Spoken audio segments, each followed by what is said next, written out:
Alors, mon intervention est très brève et très simple. Vous savez, on ne peut pas parler de l'État du Vatican sans évoquer l'Église catholique. Je pense que les deux sont intimement liés, même à travers les présentations, nous avons entendu cela. Et ce que j'aurais aimé que les conférenciers nous disent aujourd'hui, j'aurais aimé qu'ils ressortissent l'idée d'un mea culpa de l'Église catholique ou de l'État du Vatican qui représente cette Église ou vice-versa. Parce qu'en date du 26 juillet 2022, si je ne m'abuse, le souverain pontife, ça c'était le pape François, a demandé pardon pour la participation dévastatrice de l'Église catholique contre les autochtones du Canada. Ce ne sont pas ces autochtones du Canada qui ont souffert des atrocités, mais aussi d'autres autochtones et d'autres peuples de l'Afrique et du monde entier. Alors, vous avez dit que les valeurs culturelles du Burundi ont été affectées. Nous savons bel et bien que tout ce qui était sacré au Burundi a été désacralisé. Bon, vous savez, les Barundi, à l'instar des religions abrahamiques comme les chrétiens, comme les musulmans, comme le judaïsme, c'est un peuple autochtone. Mais avec la venue des missionnaires, avec la venue des églises diverses, on nous a dit que nous prions Kiranga. Mais à part la Benhabona, qui ose dire à haute intelligible voix que Kiranga n'a jamais été prié, mais qu'il a toujours été un intermédiaire entre Dieu et les hommes, les prélats du Burundi, jusqu'aujourd'hui, semblent avoir peur de dénoncer cette stance, cette position de l'Église catholique à continuer à faire croire aux gens que les Barundi n'étaient pas... Parce qu'on nous a enseigné le Christ. Nous sommes des chrétiens, mais nous ne sommes pas devenus des divins pour autant. On connaissait Dieu. Alors il faudra aussi que cela soit bien élucidé et que l'Église catholique ait le courage un jour de demander pardon pour cela, mais aussi pour toutes les autres atrocités et surtout pour avoir désacralisé ce qui était sacré au Burundi, ce peuple de Dieu, créé par Dieu et qui continue à cheminer vers Dieu. Je vous remercie. D'entendre que l'Église était liée au pouvoir colonial. J'ai été étonné. Nous avons les listes des évêques. Gerboin, c'est le premier évêque du Burundi. Après lui, nous avons eu Monseigneur Hirt. Après Monseigneur Hirt, nous avons eu Monseigneur Gorju. Ils étaient tous français. Est-ce on ne semble pas ignorer qu'il y avait des compétitions entre l'Allemagne et la France depuis 1870? Est-ce on ne semble pas ignorer que les missionnaires qui étaient ici au Burundi pour la fondation de Yaga, de Mugera, de Buhonga, de Kanyinya, de Rugari, de Buhoro, qui a été supprimé pendant la Première Guerre mondiale. Buhoro a été supprimé pendant la Première Guerre mondiale, faute de personnel.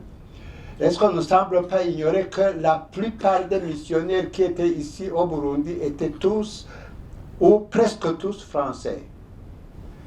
Vous savez, la colonisation est venue au moment où les Burundais avaient leur religion, les Burundais avaient leur institution, les Burundais avaient leur nom.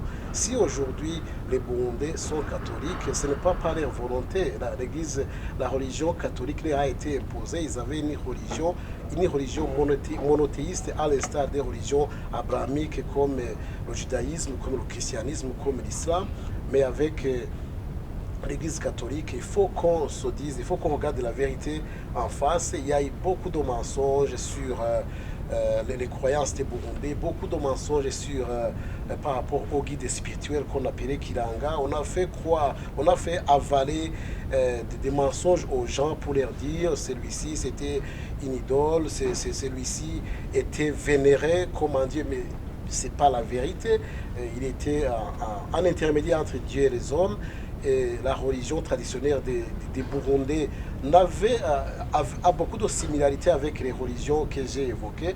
Donc, si ce qui était sacré au Burundi a été désacralisé, comme le Muganuro, que je n'ai pas évoqué dans mon intervention, comme les places sacrées, ces places sont nombreuses, comme d'autres festivités qui constituent la richesse de la société burundaise, je pense qu'il est grand temps que l'Église catholique, comme elle l'a fait au Canada le 26 juillet 2022, quand le pape, l'actuel souverain pontife, a fait un mea culpa, il faut qu'il le fasse pour ce qui concerne le Burundi et pour les autres pays.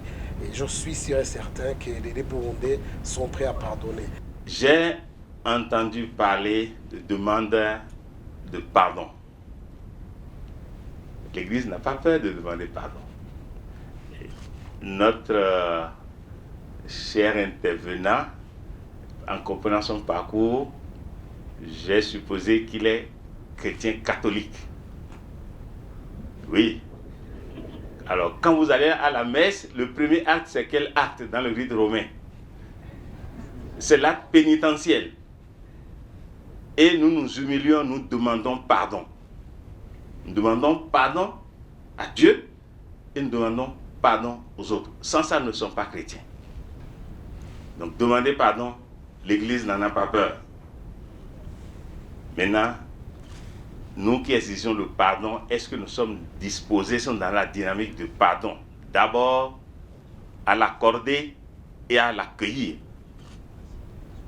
L'accorder, ce n'est pas toujours facile, mais parfois, c'est aussi difficile de l'accueillir le pardon. C'est d'abord ça de là que ça va partir. Et c'est ça qui va nous guérir. Ce n'est pas un pardon protocolaire. Le pape peut venir ici, il va se mettre à genoux et vous demander pardon. Ça change vraiment votre histoire? Ça ne change pas l'histoire.